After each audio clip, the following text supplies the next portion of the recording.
مسلمان ممالک M O use sign کر رہے ہیں بھارت کے ساتھ، اور پھر اگر آپ دیکھیں گے کہ کچھ آنے والے مہینے سالوں میں کچھ بعید نہیں ہے کہ وہاں پہ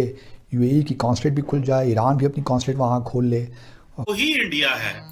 جو کہتا تھا پاکستان کو کہ جو چائنا پاکستان اکنامک کوریڈور ہے سی پیک، وہ اس کے اوپر چین انویسٹمنٹ نہیں کر سکتا۔ دا ریزن بیہائنڈ از کہ جو کشمیر اور گلگت بلتستان ہے وہ ڈسپیوٹڈ ٹیریٹری ہے۔ جو پاکستان کی حکومت ہے اگر کوئی بیان دے گی تو کیا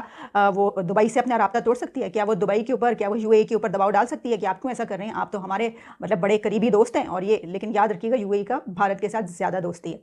جے ہند دوستو، میں ہوں ملن اور جے ہند ٹائمز کے یوٹیوب چینل میں آپ کا سواگت ہے۔ دوستو، حال ہی میں یونائٹڈ عرب امارات اور بھارت سرکار کے بیچ میں union territory of Jammu Kashmir میں انفراسٹرکچر ڈیولپمنٹ کے سبند میں ایک ایم او یو سائن ہوا ہے، جسے پاکستانی میڈیا نریندر مودی کا ایک بہت بڑا ماسٹر اسٹروک بتا رہی ہے، کیونکہ یونائٹڈ عرب امارات پاکستان کا ایک قریبی دوست اور ایک مسلم کنٹری ہونے کے باوجود جموں اور کشمیر میں انویسٹمنٹ کرنے جا رہا ہے، جسے پاکستان ایک ڈسپیوٹڈ ٹیریٹری کہتا آیا ہے، اور پاکستانی میڈیا میں اس بات پر بہت زیادہ غصہ ہے کہ پاکستانی سرکار کی طرف سے اس کے ورد میں کوئی بیان نہیں آیا ہے، یہاں تک کہ پاؤں آدھا پاؤں کے نیوکلیئر بم والے منتری کی بھی بولتی بند ہے۔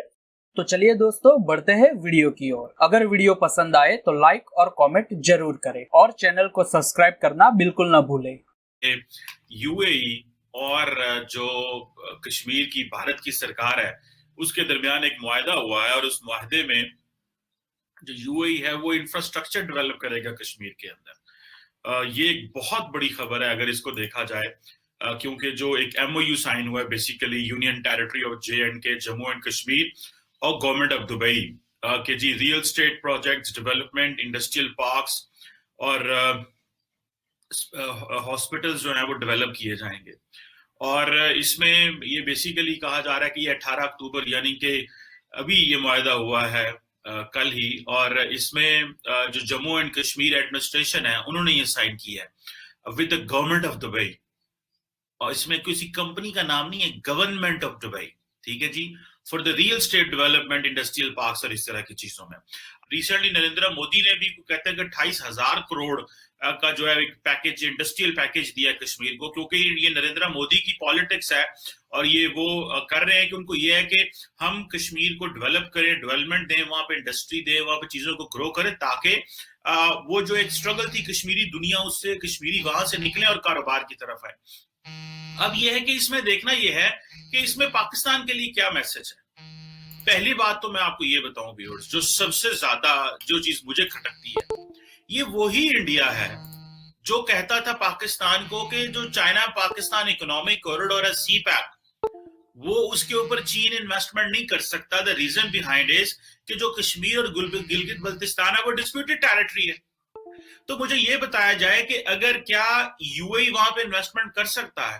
کیونکہ کشمیر تو ایک ڈسپیوٹڈ ٹیریٹری ہے، طرف تو وہ کواد 2 ہے، یو اے ای، انڈیا، امریکہ، اسرائیل۔ اب یہاں پہ وہ ریڈنگ بٹوین دی لائنز والی بات ہے آج تو، کہ یو اے ای نے آپ کو سیدھا سیدھا پیغام دے دیا ہے کہ you do not fall anywhere in their calculation. کہ بھارت کی جہاں تک کشمیر کی اسٹریٹجی ہے اس کا ایک پارٹ یہ بھی ہے کہ وہ کسی یا ایک کمپوننٹ ایلیمنٹ یہ بھی ہے کہ وہ کس طرح کچھ مسلمان ممالک کو یہ راضی کرے، پرسویٹ کرے کہ وہ مقبوضہ جموں اور کشمیر میں اپنے مشنز کھولیں، اپنی کانسلیٹس وہاں کھولیں اور وہاں پہ انویسٹ کریں۔ اور یہ اس لیے بھی ضروری تھا کہ او آئی سی کے اندر سے اس کو کمزور کیا جائے جہاں تک کشمیر کا معاملہ، اور او آئی سی کو کسی قابل نہ چھوڑا جائے کہ وہ جموں اور کشمیر کے مسئلے پہ کوئی اصولی اسٹانس لے سکے۔ آج کی خبر ہے کہ دبئی اور بھارت کے درمیان ایک میمورنڈم آف انڈرسٹینڈنگ پہ دستخط ہو گئے ہیں، جس کے تحت دبئی جو ہے وہ مقبوضہ جموں اور کشمیر میں وہاں انفراسٹرکچر جو ڈیولپمنٹ ہے اس میں انویسٹ کرے گا، کیونکہ بھارت کو ایک بہت بڑی کامیابی ملی ہے جموں اور کشمیر کے کانٹیکسٹ میں۔ اب جب یہ میمورنڈم آف انڈرسٹینڈنگ پہ دستخط ہو گئے ہیں تو بالکل واضح کرتا ہے کہ ہماری اب جو ہے یہ معاملہ ہمارے ہاتھ سے نکلتا جا رہا ہے، اور ہم لگتا کچھ یوں ہے کہ بس اندھیرے میں اپنے ہاتھ پاؤں ہلا رہے ہیں اور ہمیں کچھ سمجھ نہیں آ رہی، اور اس وجہ سے ہماری اب کوئی پالیسی رہی نہیں۔ سچی بات تو یہ ہے کشمیر پہ یہ دکھ کی بات ہے. کوشچن یہ ہے کہ کیا آپ یک طرفہ طور پہ ہر چیز دے دیں گے بھارت کو؟ اور اب تو یہاں اگر یہ حالات ہو گئے ہیں کہ مسلمان ممالک ایم او یوز سائن کر رہے ہیں بھارت کے ساتھ، اور پھر اگر آپ دیکھیں گے کہ کچھ آنے والے مہینے سالوں میں کچھ بعید نہیں ہے کہ وہاں پہ یو اے ای کی کانسلیٹ بھی کھل جائے، ایران بھی اپنی کانسلیٹ وہاں کھول لے، کچھ پتہ نہیں ہے. اگر ہماری سفارتکاری پہ کا یہ حال ہے کشمیر کے معاملے کو لے کر، تو پھر آپ کسی چیز کی بھی توقع رکھ سکتے ہیں. یوں ہے کہ دبئی نے بھارت کے ساتھ ایک ایکارڈ کیا ہے، ایک ایسا انہوں نے معاہدہ کیا ہے، کانٹریکٹ کیا ہے، ایک ایکارڈ کیا ہے جس میں یہ چیز سامنے آئی ہے، جو کہ انڈیا کا میڈیا بتا رہا ہے کہ دبئی اور انڈیا میں اور جموں و کشمیر میں، دبئی جموں اینڈ کشمیر میں بہت بڑے پیمانے پر انفراسٹرکچر کی ڈیولپمنٹ کرے گا، انفراسٹرکچر وہاں پہ بنائے گا ایسا جیسا کہ دبئی میں موجود ہے. بھارتی حکومت کی طرف سے ایک بہت بڑا ایک ترک کا پتہ ہے، ایک ایسا کہ جس میں انڈیا اگر یہ کر لے گا، فرض کیجئے اگر یہ ہو جاتا ہے تو پھر کشمیر وہاں کا بہت زیادہ ڈیولپ ہو جائے گا، اور ظاہر ہے کہ اس صورتحال میں وہاں پر روزگار نکلے گا، وہاں پر پھر کوئی کس طریقے سے وہاں پہ انگلی اٹھا سکے گا اور کیا. لیکن اس وقت پاکستان سے سوال میرا یہ ہوگا کہ اتنے بڑے ایک قدم کے بعد،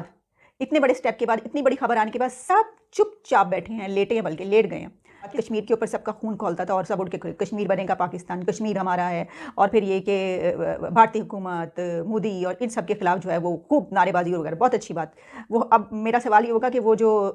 فرائیڈے کو کتنی آدھے گھنٹے کے لیے کھڑے ہونے کا جو ایک وہ تھا، تو کیا اب ایک ٹانگ پہ کھڑے ہو کر کرنا ہے آپ نے وہ، تو اب کیا کرنا ہے؟ یا پھر اب آپ کہیں گے کہ نہیں، اب فرائیڈے کے علاوہ سنڈے کو بھی ہم کھڑے ہوا کریں گے اس احتجاج میں کہ وہاں پر اب دبئی جا رہا ہے اور وہ انفراسٹرکچر جو ہے وہ ڈیولپمنٹ کر رہا ہے. اور کیا کسی نے نہیں سنی خبر، کسی میں اتنا نہیں ہے، سب کے سب اندرونی معاملات، یعنی یہ کہ دھرنے، یہ سب اس میں اس طریقے سے مشغول ہیں کہ شیخ رشید صاحب سے لے کر اور شاہ محمود قریشی تک اور کسی اور کے پاس کچھ کہنے کو بچا ہی نہیں ہے اس معاملے پر. اتنے آپ مطلب ہم جو ہے وہ اس سطح پر آ چکے ہیں. تو اس کا مطلب یہ صاف پتہ چلتا ہے نا کہ وہ جو ہوتا ہے وہ تو ویسے ہی، اب تو آپ بھول جائیے، بالکل بھول جائیے جو پہلے آپ، یا پہلے بھی خیر کون سا نام پہ ہوئی آپ کشمیر کا نام لیتے تھے، سب کو پتہ ہے. اس کی وجہ یہ ہے کہ کتنے دن کھڑے ہوئے اور آپ نے یوں کر کے وہ بھی ختم کر دیا، اور پھر تو آپ اب اکثر اس کا نام بھی جو ہے وہ کبھی کبھی لیتے ہیں اور صرف خالی کھلی نعرے، کھوکھلے نعرے لگاتے ہیں. آپ کچھ نہیں کر سکتے آپ، اور نہ ہی اب آپ کر پائیں گے. یہ ہے میرا سوال ہماری حکومت سے. اور اس کے علاوہ یہ کہ کیا اس سلسلے میں کوئی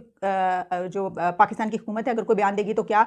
وہ دبئی سے اپنا رابطہ توڑ سکتی ہے؟ کیا وہ دبئی کے اوپر، کیا وہ یو اے ای کے اوپر دباؤ ڈال سکتی ہے کہ آپ کیوں ایسا کر رہے ہیں؟ آپ تو ہمارے مطلب بڑے قریبی دوست ہیں. اور یہ لیکن یاد رکھیے گا یو اے ای کا بھارت کے ساتھ زیادہ دوستی ہے. او آئی سی نے تو فیصلہ کشمیر کو کر دیا فارغ، پتہ تو ہمیں پہلے بھی ہے، لیکن ہم یہ بات کرنے کو تیار نہیں ہے. لیکن کیا گورنمنٹ آف پاکستان، کیا عمران خان کی سرکار او آئی سی کے پلیٹ فارم پہ یا یو اے ای سے یہ کہہ سکتا ہے کہ اس ڈسپیوٹڈ ٹیریٹری میں آپ انویسٹمنٹ نہ کریں؟ کیا پاکستان کا وہ کلاؤٹ ہے؟ یہ ہے وہ چیز دیکھنے کی. اگر یہاں پہ آپ کو مزید پتہ چل جائے گا، چین، انڈیا تو ہر جگہ پہ کہہ رہے کہ جی کشمیر اور گلگت بلتستان ڈسپیوٹڈ ٹیریٹری ہے اور سی پیک پہ آپ انویسٹمنٹ کر ہی نہیں سکتے، یہ تو ہمارا علاقہ ہے، اس پہ چین کیسے انویسٹمنٹ کر سکتا ہے؟ کشمیر کے اوپر وہ جو ایک آئیڈیالوجیکل، پولیٹیکل، ریلیجیس جو انویسٹمنٹ کشمیریوں نے اور پاکستانیوں نے کی، اس کا کیا سٹیٹس ہے؟ کیا کشمیری جو ہیں، کشمیر میں اب وہ سٹرگل تو اس طرح ہو نہیں رہی، جو ایک جہادی سٹرگل تھی، وہاں پہ جو لوکلز جو تھے وہ سٹرگل کر رہے تھے، وہ تو اس لیول پہ اب نہیں ہو رہی. انڈیا کا ایک بہت بڑا، اس کو ڈپلومیٹک سکسیس کہیں، اس کو پولیٹیکل سکسیس کہیں، اس کو اکنامک سکسیس کہیں، ہم ماننے کو تیار نہیں ہے گھر میں. اور سب سے بڑا دکھ یہ ہے کہ ہم گھر میں اس چیز کو ماننے کو تیار ہی نہیں ہے کہ جو کشمیر کا سٹیٹس ہے، جو کشمیر کی گلوبل انڈرسٹینڈنگ ہے، وہ بدل گئی ہے. ڈومیسٹکلی ہم ظاہری بات ہے جہاد کو سپورٹ نہیں کرتے، ہم یہ کہتے ہیں کہ وہاں پہ جہاد اب نہیں ہو رہا، ہم وہاں پہ کسی قسم کی کوئی سپورٹ نہیں ہے، ہم صرف ڈپلومیٹک، پولیٹیکل، مورل رہ کے سپورٹ کرتے ہیں. گلوبلی ہماری بات سنی نہیں جاتی. پاکستان کے کہنے پہ یو اے ای نے، انہوں نے فارن منسٹرز کا اجلاس تو بلانے نہیں دیا تھا ہمیں او آئی سی کا، جس پہ اگر آپ کو یاد ہو کہ جو شاہ محمود قریشی نے کہہ دیا تھا کہ ہمارے پاس اور آپشنز بھی ہیں، ہم اور کہیں اور بھی جا سکتے ہیں. سعودی جس پہ ناراض ہو گئے. پھر انہوں نے سعودی عرب نے پاکستانی وزیر اعظم کو ملیشیا بھی نہ جانے دیا، جو ملیشیا میں مہاتیر محمد اور ٹرکی، قطر، ایران جو ایک چھوٹی سی کانفرنس کرنے لگے، تو پھر وہ ٹی وی شی بھی بنانا تھا، وہ بھی انہوں نے ہمیں نہ بنانے دیا.